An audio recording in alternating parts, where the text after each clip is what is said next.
বৃন্দা ওই তুলসী দিব্যৈ প্রিয়া ওই কেশবস্য চ কৃষ্ণ ভক্তিপ্রদে দেবী সত্যাবত্তৈ নমো নমঃ।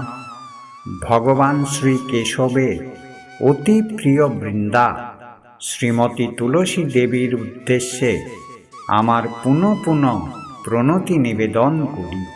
হে দেবী সত্যবতী, শ্রীকৃষ্ণের উদ্দেশ্যে আপনি আমাদের ভক্তি প্রদান করুন।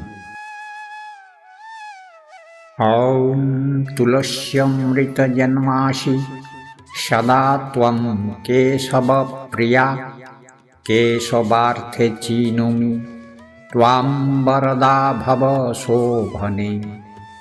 হে তুলসী, অমৃত থেকে আপনার জন্ম। আপনি নিয়ত ভগবান শ্রী